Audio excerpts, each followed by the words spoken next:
Oh, thanks. Now, dealing with these allegations of sexual harassment laid against the Vice President of the National Assembly, who's since resigned his position, he says, in order to try to clear his name.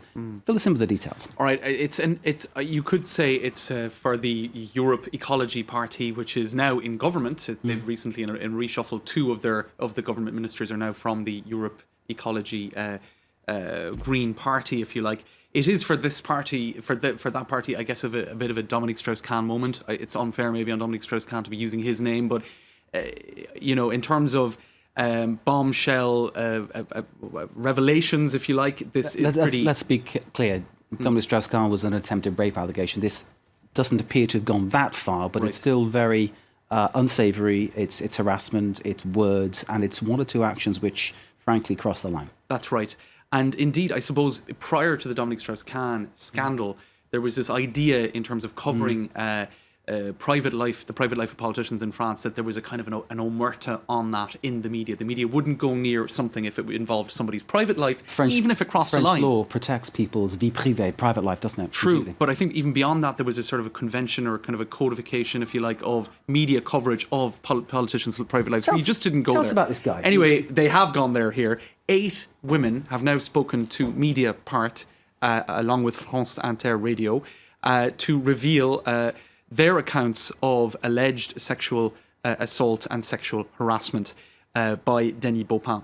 They are actually, for the most part, women who are members of the party, who have positions of responsibility in the party. For example, Sandrine Rousseau, spokeswoman or spokesperson of EELV. Now, she said she was actually assaulted within the workplace. That's right, in the Parliament building, and she gives a description of that, saying he was waiting. Denis Baupin was waiting for me. He pushed me against a wall, and he forced himself, forced me to kiss him, if you like. So that's one account. The account I read was even more forceful, where actually he put his hands on her breasts and... That's right. So there were allegations then of touching. Sexual assault. That's right, of touching, and also allegations of text messages of a kind of an untoward nature, if you like.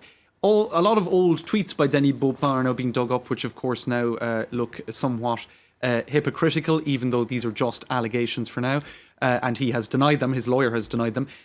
Very happy to be a part of this vote. This was a unanimous vote for a law against sexual harassment going back to 2012. So he was talking about that, and people were saying, well, if he's involved in alleged incidents of sexual harassment, that's a bit ironic. This photo, which was taken a few weeks back, was to draw attention to International Women's Day. I think it's the 8th of March, if I'm not mistaken. And you can see there that all of these male politicians are wearing lipstick, right? And Denis Baupin tweeted that image saying, put on some red, mettez du rouge, wear some lipstick, as a gesture of solidarity with this kind of, being against violence done onto women. And apparently that image is what prompted some of these women to say enough is enough. There's been too much covering up of these alleged incidents. If he's guilty, it's very hypocritical, and that's the least of it, isn't it? Let's face it. I mean, but obviously it's still to go to trial. It's still to be proven. However, there is this list of people coming forward with the same or similar allegations against this man. That's right. And apparently some of those allegations go back to 1998. So, of course, one of the questions being asked is, why did it take so long for him to kind of step down from his position of responsibility, or for the party to kind of deal with it, if you like? There were even academic papers being written in 2013 and talking about a DSK in the Green Party. As we were saying earlier, as you said earlier, Mark, obviously important to make a distinction between the two different cases. Let me pause you a minute, because obviously the Dominique Strauss-Kahn situation, it was well known that he had how can you put it, a different approach towards sexuality, a different approach towards how he should behave and how he treated women. Not condoning any of it. But that was accepted, and that was known, and that was something that everybody talked about. Oh yeah, Dominic, he's like that, blah, blah, blah. Right, but it didn't... Is this a similar case in the Greens then, we think?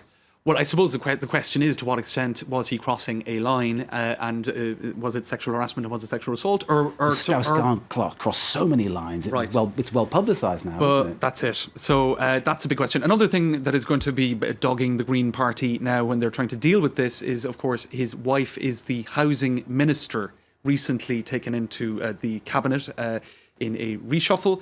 there are accusations that she also kind of downplayed this or tried to prevent the scandal from emerging at previous kind of party meetings and stuff. She hasn't spoken there, has she? So it's hard to know. Right. So there you go. Poor woman. Poor woman. As the local .fr sums it up, another French politician gets mired. Okay, so there we go. certainly how So it's that's gonna one we will obviously be bringing people more on when it happens. What's next, James? All right, well, just a quick look. It's a story now that's, I suppose, getting a little bit old, but the London mayoral race and how Still it's been... tasty, this story, though, isn't it? It is, and I suppose criticism of how it's been covered in certain media. This is nothing new, Mark. I'm not bringing you anything earth-shattering in terms of the analysis, but we have a couple of... what would you say, TV news straps that have been criticised. The Muslim Sadiq Khan favourite to become the next mayor of London. And it's funny because no one was referring to Zach Goldsmith as the sort of, the guy of German Jewish descent or whatever. There was no talk of his religion, no talk of any of that, no talk of his race. That's no right. talk of, So I think in this case it is being criticised with reason, with